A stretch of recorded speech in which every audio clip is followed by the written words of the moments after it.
Okay, अब हमारे पास आता है blood supply of the long bone. ठीक है, blood supply of the long bone जब भी आता है ना, हमने इसमें आर्टीरियल सप्लाई भी लिखनी होती है और वीनस सप्लाई भी लिखनी है। सही है।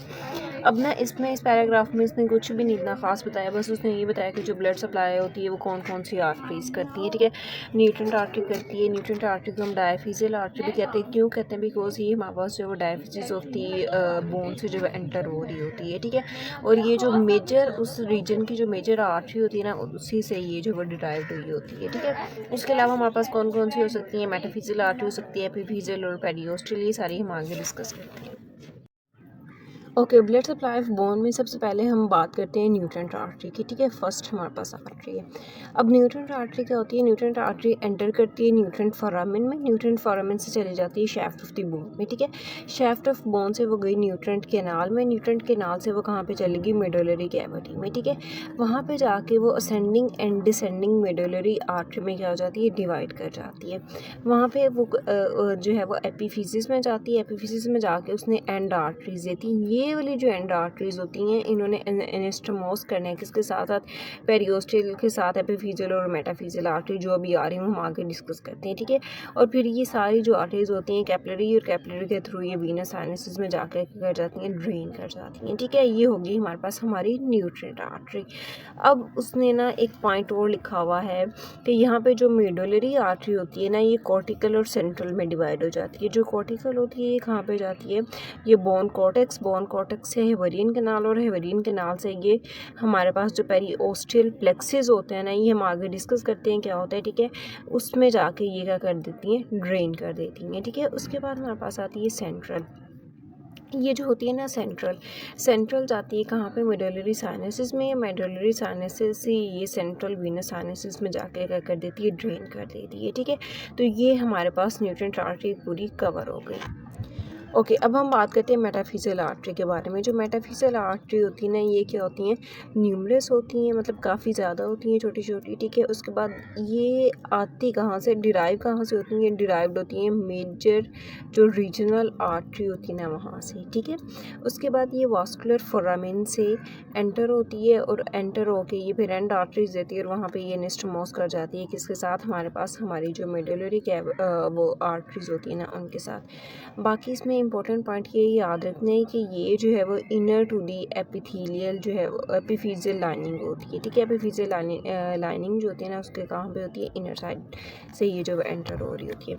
अब आते हैं हमारे पास एपिफिजियल आर्टरी। एपिफिजियल आर्टरी कहाँ से डिराइव होती है?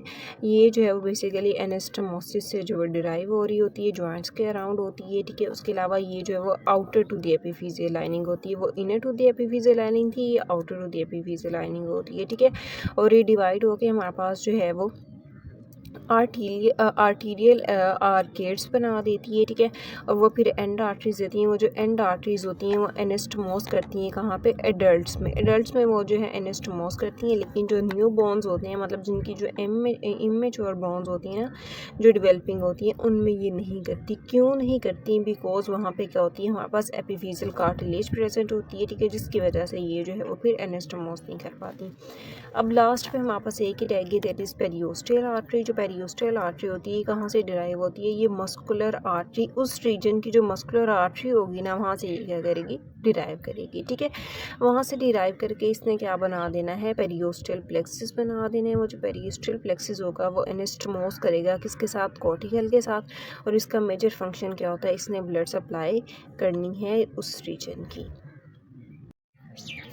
ओके, अब हमारे ना जो SCQ है ना, ब्लड सप्लाई, इसका दूसरा पार्ट हम करते हैं वीनस ड्रेनेज। वीनस ड्रेनेज क्या होता है? इसमें जो लार्ज वीनस साइनसेस होते हैं ना, उसने एक पॉइंट लिखा है कि जो लार्ज वीनस साइनसेस हैं ये centre of the medullary cavity के करीब जो है ना वो पड़े हुए होते हैं। ठीक है, और जो ये ब्लड रिसीव करते हैं वो कहाँ से करते हैं? मेडुलरी साइनोसॉइड से करते हैं। किस तरह से वो सारा होता है हम यहाँ पर डिस्कस करते हैं। ठीक है, होता है क्या? होता है ये कि जो मेडुलरी आर्टरीज़ हैं, हमने पीछे भी डिस्कस किया था कि वो जाके ड्रेन कहाँ पे करती है? मेडुलरी साइनोसॉइड्स में या साइनसिस में। ठीक है, और वो जाके लार्ज वीनस साइनोसॉइड्स में और वो सेंट्रल वीनस साइनसिस में जाके जो वो ड्रेन करती हैं। ठीक है, अब ये जो होती है ना लार्ज वीनस साइनसिस, ये जाके डायाफिजियल जो हमारे पास वेन है उसमें जाके क्या कर देती हैं? ड्रेन कर देती हैं। ठीक हो गया। अच्छा, दूसरी चीज़ ये हमारे पास कहाँ से मेडुलरी आर्टरीज़ जो थी कहाँ से आ रही थी, न्यूट्रेंट आर्टरी से आ रही थी, ठीक है। अच्छा, उसके अलावा हमारे पास जो पेरियोस्टियम होती है ना, पेरियोस्टियम में पड़ा हुआ होता है हमारे पास क्या, पेरियोस्टल वीनस प्लेक्सिस, ठीक है। वो जो पेरियोस्टल वीनस प्लेक्सिस होते हैं वो जाके वेन्यूल्स में ड्रेन करता है। वो जो वेन्यूल्स होते हैं वो हमारे पास कहाँ से मतलब वो जाके जो है वो मतलब कि वेन्स ऑफ द मसल्स में जाके जो क्या कर रहे होते हैं, ड्रेन कर रहे होते हैं, ठीक है। इसी तरह से जो हमारे पास कॉर्टिकल वेन्स होती हैं वो भी जाके हमारे पास मसल्स की वेन्स में क्या करती हैं, कॉर्टिकल वेन्स जाके मसल की वेन्स में क्या करती है, ड्रेन करती है, ठीक है। तो ये हमारे पास हो गया क्या, सारा वीनस ड्रेनेज।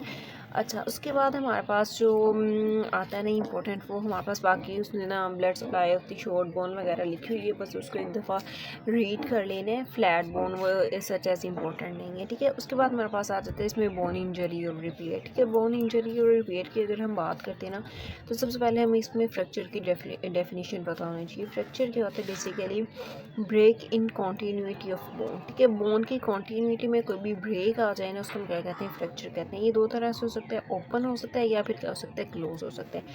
अब ओपन फ्रैक्चर क्या होता है, ओपन फ्रैक्चर वो होता है जिसमें हमारे पास यानी कि कॉन्टीन्यूटी ऑफ बोन जब ब्रेक हुई तब क्या हुआ, हमारे पास कोई भी यानी कि ओपन वाउंड था हमारे पास उसमें, ठीक है।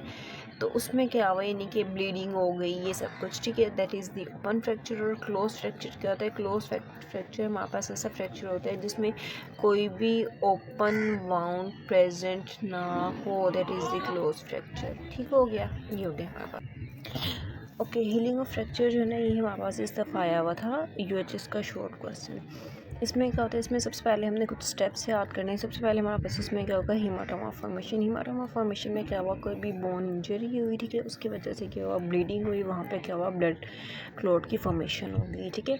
यहाँ पे हमारे पास फर्स्ट स्टेप हो गया हीमाटोमा फॉर्मेशन। सेकंड में क्या होना है, सेकंड में हमारे पास इसमें ग्रेनुलेशन होनी है। उसमें क्या होता है, उसमें हमारे पास जो ब्लड क्लॉट है, फिब्रो ब्लास्ट होते हैं, और जो हमारे पास ऑस्टियोप्रोजेनिटर सेल्स होते हैं वो जाके उस ब्लड क्लॉट को क्या करते हैं, इन्वेट करते हैं, ठीक है। और वहाँ पे वो क्या बना देते हैं, लूज कनेक्टिव टिश्यू बना देते हैं, ठीक है। और इस प्रोसेस को हम क्या कहते हैं, ग्रेनुलेशन। और वहाँ जिस साइड पर होता है उसको हम क्या कहेंगे, ग्रेनुलेशन साइड कहेंगे, ओके। उस पर वहाँ पे क्या बनना है, हमारे पास हेलाइन कार्टिलेज बनना है। वो कैसे बनेगा, वो जो ऑस्टियोप्रोजेनिटर सेल्स थे उन्होंने क्या किया, वो कॉन्ड्रोब्लास्ट में कन्वर्ट हो गए, और वो जो कॉन्ड्रोब्लास्ट होंगे वो हमारे पास वहाँ पे हेलाइन कार्टिलेज बनाना शुरू कर देंगे, ठीक है। उस बाद मेरे पास इसमें आ जाता है फिब्रोकैलस। फिब्रोकैलस की फॉर्मेशन में क्या होना है, वहाँ पे मैस ऑफ जो कनेक्टिव टिश्यू, जो यहाँ पे हमने भी डिस्कस किया ना कि लूज कनेक्टिव टिश्यू का एक मैस बन जाता है वो, और यहाँ पे जो हमारे पास हेलाइन कार्टिलेज बना, ये दोनों जब इनको हम कंबाइन करेंगे तो हमारे पास क्या बन जाएगा, फिब्रोकैलस बन जाएगा, ठीक है। उसके बाद हमारे पास आ जाता है इसमें बोनी कैलस। बोनी कैलस की अगर हम बात करते हैं, यहाँ पे होगा हमारे पास यहाँ पे ऑस्टियोप्रोजेनिटर सेल्स, ठीक है। उसके बाद हमारे पास जो है वो ऑस्टियोब्लास्ट, और हमारे पास ये ऑस्टियोप्रोजेनिटर सेल ने बना दी ऑस्टियोब्लास्ट। ऑस्टियोब्लास्ट ने हमारे पास वहाँ पे क्या बना दिए, बोन मैरो के सेल्स बना दिए, ठीक है, मतलब बोन सेल्स बना दिए। और उसके अलावा हमारे पास वो किस में कन्वर्ट हो गया, बोनी कैलस में कन्वर्ट हो गया। लास्ट पे हमने बता देना उसकी मिनरलाइजेशन, वहाँ पे क्या होगा, वहाँ पे डिफरेंट मिनरल्स आके उसमें जो वो उनकी डिपोजिशन होना शुरू हो जाएगी, वो डिपॉजिट हो जाएंगे हमारे पास। इस तरह से हमारे पास जो है वो क्या हो गई, बोन की रिपेयरिंग हो गई। ओके, अब ना हमारे पास लास्ट टॉपिक है कार्टिलेज वाला है, ठीक है। अब इसको भी ना मैंने इस तरह से शॉर्ट लिस्टिंग कर दी हुई है एक दफ़ा, ठीक है, आपके लिए। बाकी ना आपने बुक से अपने से एक दफ़ा अच्छे तरीके से उसको रीड कर लेना है, ठीक है। मैंने कोशिश की कि सारे इंपॉर्टेंट पॉइंट ना कवर हो जाए, ठीक है। कार्टिलेज में सबसे पहले हमारे पास क्या होती है, कार्टिलेज है क्या, स्ट्रॉन्ग है, फ्लेक्सिबल, जो कनेक्टिव टिश्यू होता है, सेमी रिजिड होता है। उसके बाद ये शॉक एब्जॉर्ब, शॉक इसका काम भी इसने शॉक एब्जॉर्ब करना होता है, साथ में इसने मैकेनिकल सपोर्ट प्रोवाइड करनी होती है, ठीक है। और इसने कवर करना है कि उसको आर्टिकुलेटिंग सर्फेसिस को, ठीक है, और फैसिलिटेट करना है मूवमेंट को। ये तीन इसके हमारे पास क्या हो गए जी, फंक्शन हो गए, ठीक हो गया, ओके।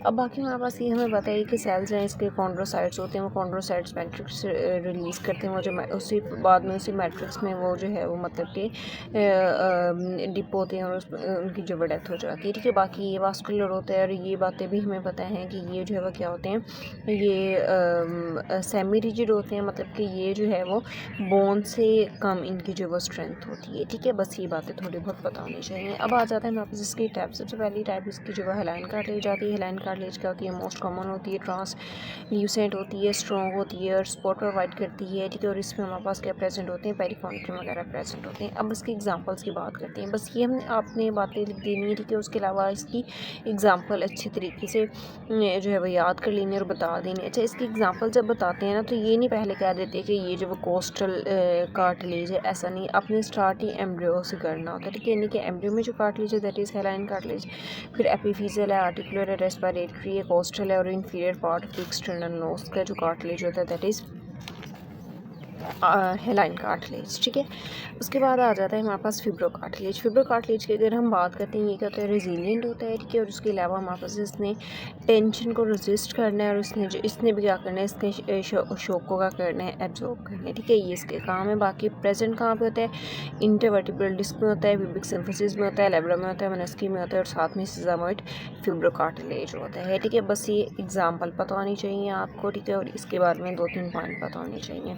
अब लास्ट में हमारे पास आ जाता है जी इलास्टिक कार्टिलेज। इलास्टिक कार्टिलेज क्या होता है, फ्लेक्सिबल होता है, ठीक है। इलास्टिक होता है, इसमें क्या होता है, इलास्टिक फाइबर्स वगैरह प्रेजेंट होते हैं। अच्छा, इसकी जो हिस्टोलॉजी है ना वो आप हिस्टो में डिस्कस करोगे, बहुत अच्छा लिखा हुआ है वहाँ पे।